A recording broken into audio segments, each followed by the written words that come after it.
begin a party across this country. In American football, the Kansas City Chiefs and San Francisco 49ers are playing in the Super Bowl. A short time ago, San Francisco were winning 10-3 and have not won the sport's most prestigious trophy since 1995. Kansas City will be hoping to do better in the second half and there to win their third Super Bowl in 5 years. BBC World News. Hello and welcome to the newsroom from the BBC World Service reports. Israel has carried out dozens of airstrikes on the city of Rafah, the southernmost country. The Hamas-Iran Health Ministry says that at least 50 people have been killed in the attacks. The assault comes hours after the US President Joe Biden told Israel it should not proceed with an offensive in Rafah without plans to ensure the safety of over 1 million civilians who fled from the Abu Alud is correspondent for BBC. About 50 airstrikes according to local sources in Rafah. About 20 people were killed. Some of them are children, have been transported to the Kuwaiti hospital. Journalists from the hospital were posting some picture of the emergency room full of people treated, and more people are rushing to the hospital, transported by civilian cars. And one of the eyewitnesses in Rafah who I managed to speak to, he told me that as if the gates of hell were opened suddenly and the sky was raining rockets. About 50 airstrikes, they said, targeting about 11 houses and 2 mosques and other places. Getting the information is very difficult from Rafah, but it seems yet there was a very significant escalation in the area of Rafah, where about 1.3 million people are now taking Rafah as a shelter. They are right in this tiny small city near the border with Egypt.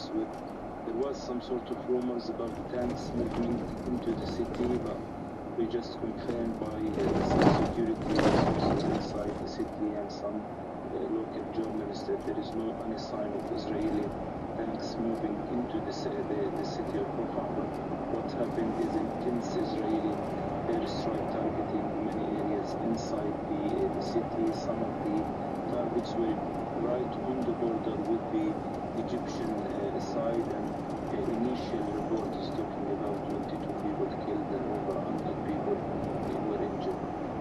Rushdie, what you're saying, it doesn't look as though this is a full-scale land assault on Rafah. Yeah, but we have seen the same situation when they started the ground operation in Khan Yunis. Before that, about 2-3 days, there was very intense Israeli airstrikes in the area. So this is significant signal that tanks might move. And the Rafah area is some of the neighborhoods in Rafah is shared between Rafah and Khan Yunis, and we know that Khan Yunis in the south also is under Israeli military operation for about 3-4 weeks. So the tanks are already at the edge of Rafah. There is no movement now, but people are fierce. We are getting reports about hundreds of families. They are leaving their homes and they are taking the 3-4 hospitals which now in Rafah as shelters. So people under fire in the middle of the night. They left their homes and now they are moving to the hospitals to take it as a shelter. So there's a real fear that if a ground operation started in this area, it's going to be catastrophic, because 1.3, 1.4 million people are now in Rafah. They were told first to leave the north to south, and now after the pause, when they started the operation in Khan Yunis, they were told to go to Rafah, and now there is nowhere else to go, because most of them are now right on the border with Egypt. And if the Israelis started real incursion, a real ground operation in Rafah, the people there, they don't know where to go back to the south, to the north, or to cross the border into Egypt, which Egypt is always very worried about this, and they are always saying that we would not allow the Palestinians to flee and to leave their land and to come to Egypt. So very complicated situation in Rafah. But tonight it was really intense airstrikes. I've seen some footage sent by people describing what happened as really intense, unprecedented airstrikes in the city of Rafah. That was our Gaza guys. Now, the head of NATO strongly criticised Donald Trump after he suggested of a campaign rally that he might encourage Russia to attack any NATO members who didn't pay their dues. Jens Stoltenberg said comments undermine security and put soldiers' lives at risk. President Biden called Mr. Trump's words appalling and dangerous. Our security correspondent Frank Gardner told us how damaging these comments from Mr. Trump are for NATO. It sows doubt in the mind of President Putin, Xi Jinping, anybody else who's thinking of doing any kind of land grab, that the West may not perhaps have the resolve that the West would like its adversaries to think it had. And if you look at what happened 2 years ago, President Putin's intelligence chiefs told him Ukraine is yours for the taking. They will welcome you. You can take Kyiv in 3 days. NATO is not going to come for its defense. The West is weak. Look at what happened in Afghanistan. They abandoned Kabul. The West is finished. And they gave him absolutely tough advice. Now, admittedly, Western result was rather better than most people expected it to be. But the risk here is that Donald Trump is essentially, he's a disruptor. And there is a very real chance that he could be in the White House this time next year. We know that he's got a personal rapport with President Putin. He's already said, I could end that war in 24 hours. By that, who knows what he means, but there is a very real fear in Ukraine and in NATO that if he becomes president, it's pretty likely that the US will substantially reduce, if not stop altogether, its military aid for Ukraine. Now, other European leaders have been watching nervously after his comments from Donald Trump. Just to the west of Ukraine lies Poland, obviously. The Polish Prime Minister Donald Tusk has been responding to those comments. Jego sceptycyzm wobec NATO jest powszechnie znany. His skepticism about NATO is well known, as are his views about the United States' involvement in the defense of Ukraine. That's why it's so important to nurture in every possible way our relationship with the United States.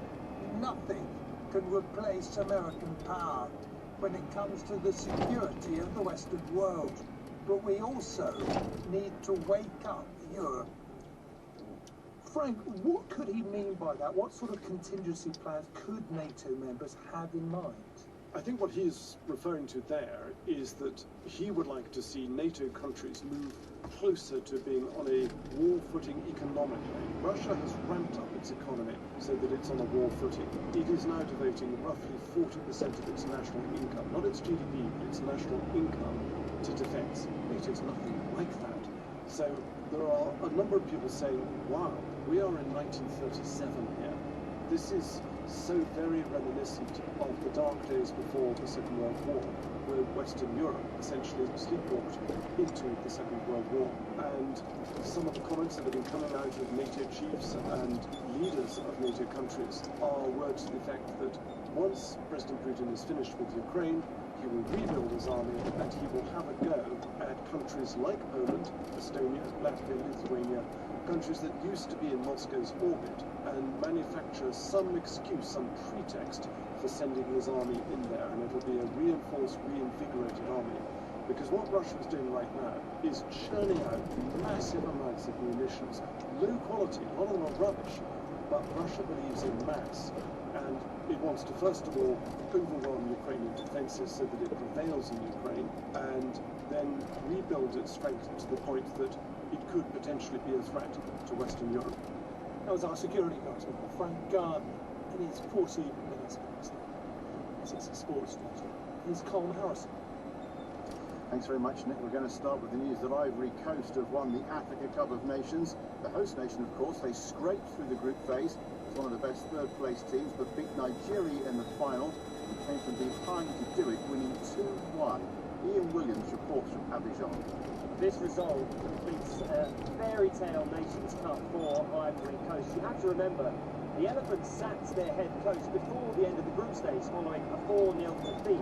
Several times in this competition, they looked dead and buried as if they were going to go out, and somehow, they always found a way to come back and survive. And that's exactly what they did again tonight, because they were behind in the first half thanks to William Truss-Ekong's header for Nigeria, who may be perhaps the better side in the opening period. But Franck Kessié equalised in the second period, dominated by Ivory Coast. And then Sébastien Haller, the Borussia Dortmund striker, who less than 2 years ago was battling testicular cancer, capped a fairy tale return of his own, finding an exquisite touch at the near post to score the winner in the 81st minute. It means that it's heartbreak, of course, for Nigeria. Ivory Coast join them now on 3 continental titles, and it means that the hosts become the first side to win this tournament on home soil since 2006 and kick off a party here in Abidjan, and I think it's going to go on for many hours yet. Staying in Africa, but some sad news now. The marathon world record holder Kenya's Kelvin Kiptum has died. 24-year-old Kiptum was killed alongside his coach in a road accident in the northwest of the country on Sunday night. Celestine Caroni reports. Kiptum shot to fame last year when he won the Chicago Marathon in a new world record over 2 hours and 35 seconds. He shaved 34 seconds off the previous record held by compatriot Eliud Kipchoge, setting Kiptum up as Kipchoge's main rival for the 2024 season. The two had been named in Kenya's provisional marathon team for the Paris Olympics later this year.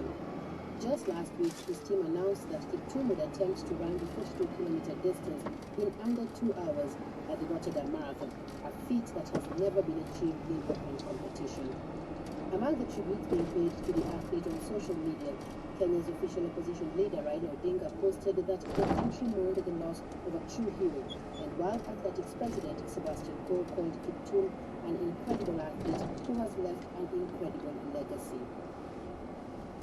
The Super Bowl 58 in Las Vegas, now in Kansas City. Chiefs looking to become the first back-to-back winners since the New England Patriots. That was 19 years ago. They're up against San Francisco 49ers, and they're trailing at the end of the third quarter. 49ers lead 10-6. Christian McCaffrey with the only touchdown of the game so far. And in Rugby Union Six Nations Championship, Ireland made it 2 wins out of 2 by thrashing Italy in Dublin on Sunday. Dan Sheehan scored 2 of their tries as the reigning champions won 36-0. Thanks, Tom. You're listening to the newsroom from BBC World Service. Still to come. China's whiskey consumers are young, highly educated, increasingly female, and with money to spend. As Chinese New Year gets underway, we'll explore the growing appetite for global whiskey. Now, it's being hailed as a diplomatic victory for India. 8 of the country's nationals who were sentenced to death by a court in Qatar 4 months ago have been freed. More details from Ambrasan Etaraj. India and Qatar, they have been negotiating for months for the release of these 8 former Indian naval officers, and they were given the death sentences in last October that triggered widespread anger on social media in India.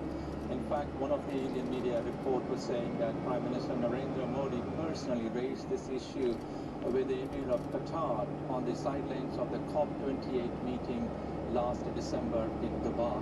Now, the charges against the men have never been published. Neither Qatar nor India have confirmed what the charges were that led to this capital punishment.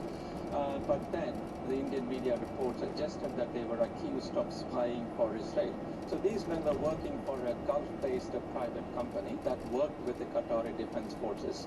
And that triggered a lot of concern in India. How come 8 of its nationals, particularly former naval officers, were given the death sentence in Qatar, which is supposed to be a friendly nation. And last December, the death sentence was commuted to varying jail terms, and now the Indian Foreign Ministry says they have been released, and at least 7 of them have returned to India. There was some criticism about why India allowed this in the first place to happen. Number 2, they were languishing in jail for months, what the Foreign Ministry was doing. So this will come as a big boost for Mr. Modi himself on Qatar. It is a big victory for both Qatar and India bilateral relations. Ambrasan Etaraj.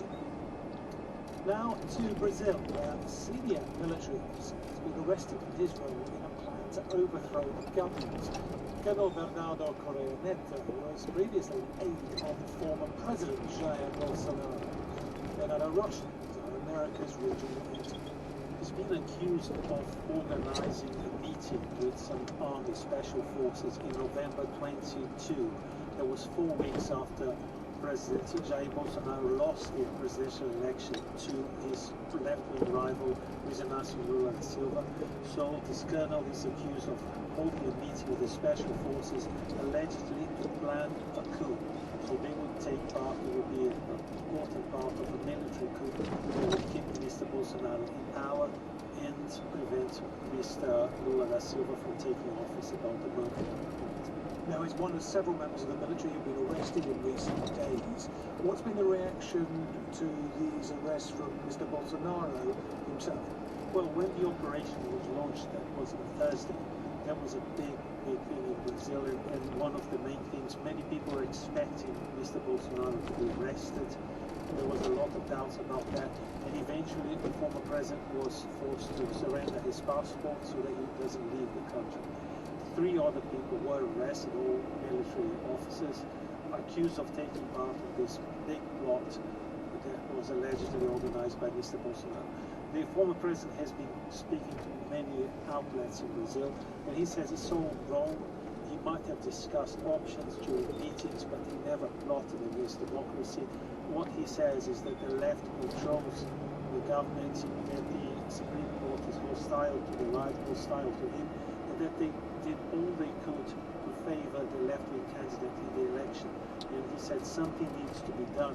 It never meant to stage a military coup. We have to remember here that Mr. Bolsonaro is a former army captain who praised the military government that was in charge of Brazil for 21 years. And Mr. Bolsonaro still has a lot of supporters amongst Brazilians. What do they say? Do they say it's a bit of a witch hunt? They say that. It's so political, they expect nothing different. They say the Supreme Court judges are all siding with the left-wing government, and he is still popular, has about 30% at least of support, and even if he can't run, his support is very important and will be decisive in the next elections. We have local elections this year, big cities like Rio, Sao Paulo, where the political future of possible presidential candidates is going to be decided.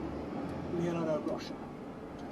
It's that time of year when people across China spend time with their relatives celebrating the Lunar New Year. By far the most popular alcoholic drink consumed at these kind of family gatherings are beer and baijiu. That's China's homegrown spirit. But this year, increasing numbers are pouring themselves glasses of whiskey as well. Business reporter Kevin Silver has the story. For millennia in China, booze has been about baijiu, a very strong, clear liquid made with fermented grains, often sorghum. But in recent times, we've seen the growing popularity of alcohol from abroad. China is now the world's greatest importer of red wine. And when it comes to the hard stuff, whiskey is where the growth is at. Just over a year ago, China's whiskey market was valued at $2.3 billion. That's expected to almost triple by 2027, an annual growth rate of 20% each year from the Chinese market, compared to 4% growth worldwide. It's something whiskey sellers here in Asia are looking to capitalize on. I went along to the Maison de Whisky in central Singapore to find out. Jamie Lee heads up the French company's business in Japan, China, and Korea. Why has the price of whiskey exploded so much? The thing about whiskey is the age is very important. You have to wait at least 10 to 20 years to have the result. You have to have this whiskey to do this collection before everybody do it. The Chinese New Year is kind of like a Christmas in Europe.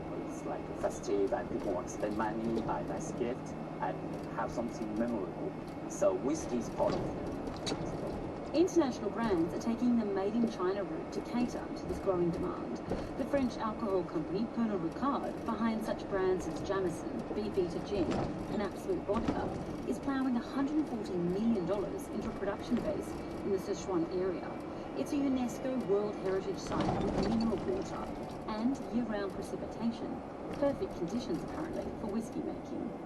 It's a similar story for rival Diageo, which opened a plant in December.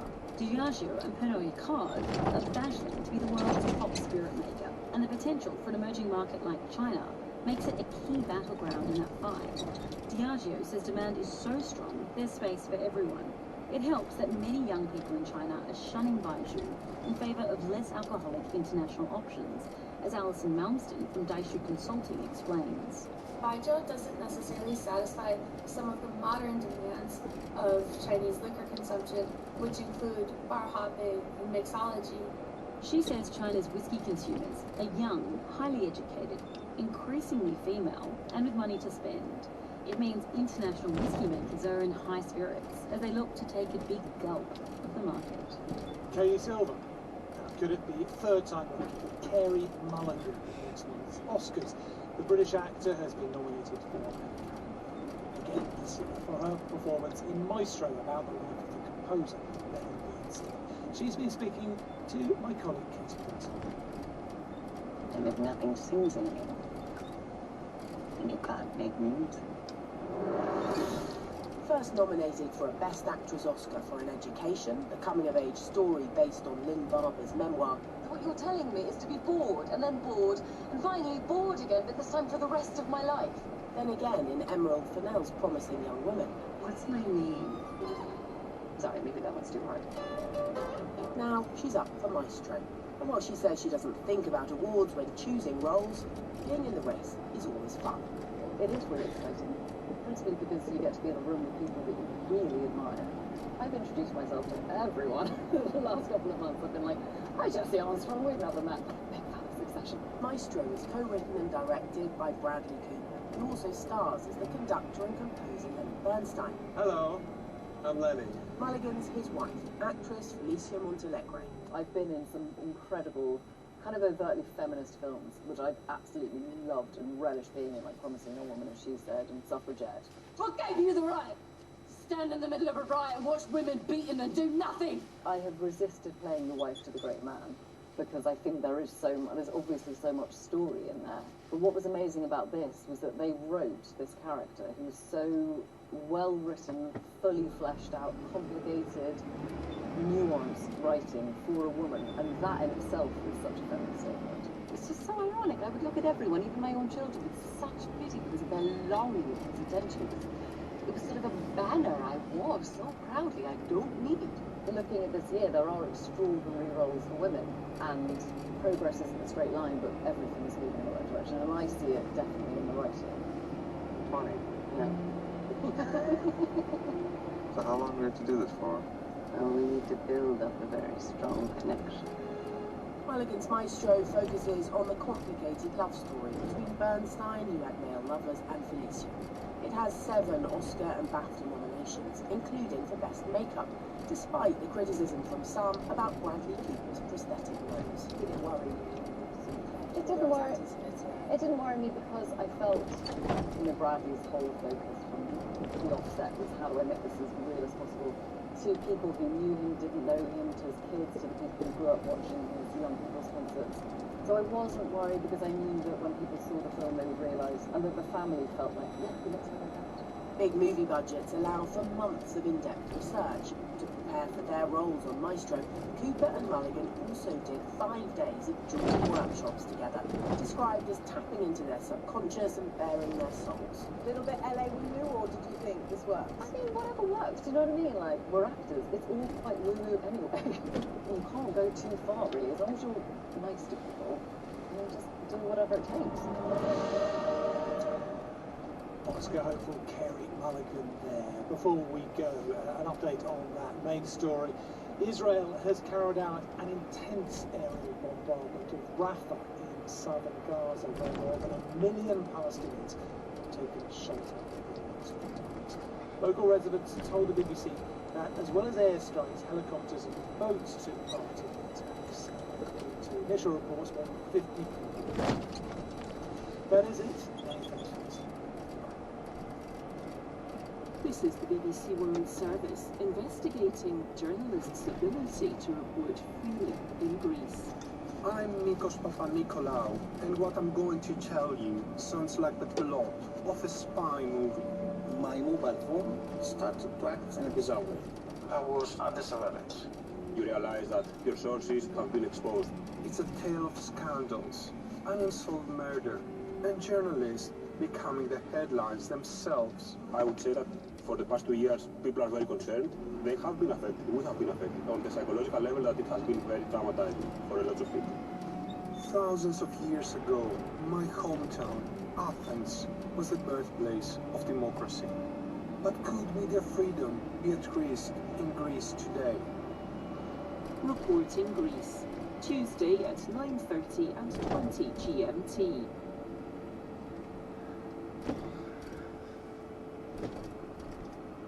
Coming up on Crowd Science, how might we better prepare for and predict earthquakes? After experiencing the 2011 earthquake in Christchurch, New Zealand, listener Amanda wants to know if science might be able to give more warning before the next one. I visit New Zealand to talk to the experts and join someone in a search for a 5,000-year-old buried beach, which turns out is part of the solution. That's all coming up on Crowd Science after the news. BBC News with Neil Nunes. Israel has carried out an intense aerial bombardment of Rafah in southern Gaza, where more than 1 million Palestinians have taken shelter. Residents told the BBC there have been about 50 airstrikes early on Monday. At least 20 people were killed. Israel says the operation is now over.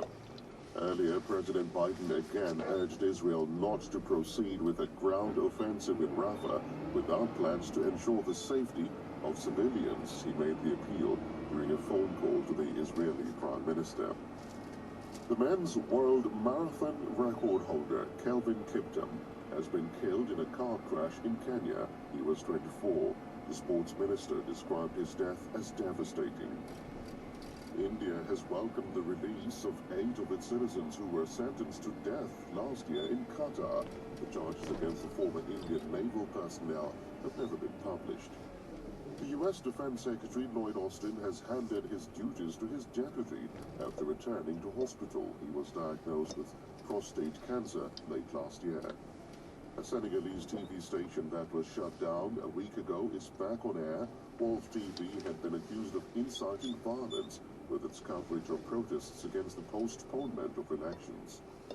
A former Deputy Prime Minister of Australia, Barnaby Joyce, has been filmed apparently drunk, lying on his back in a street in Canberra. He blamed a mixture of prescription medication and alcohol. Ivory Coast has been celebrating its team's victory in the final of the Africa Cup of Nations football tournament. They beat Nigeria 2-1. And in the United States, the Kansas City Chiefs have come from behind to take the lead against the San Francisco 49ers in this year's Super Bowl. The score in the second half is 13-10, a short time ago. BBC World News. So I'm just going to dig a hole first and take the soil out of the top, the very top of the soil out, just so that we can put it back in, and we're all using that. You're listening to Crowd Science from the BBC World Service. I'm Caroline Steele, and this is me with geologist Nicola digging into a field in New Zealand. What we're looking for can't be found on any map. In fact, we're not even certain that it's down there. And that's because it's been hiding underground for thousands of years. We'll hear what we're digging for, and if we find it, later on in the show. But this week's story starts in another part of New Zealand, in a suburb of Christchurch called Sumner. Here's Crowd Science listener Amanda. I'm from Christchurch, New Zealand, and I'd really like to know how close is science to being able to give us a decent warning before there is a major earthquake? Amanda's question comes from her own personal experience. We were living in Sumner at the time of the 2011 earthquake, which had a huge impact on the city, killed a lot of people and did massive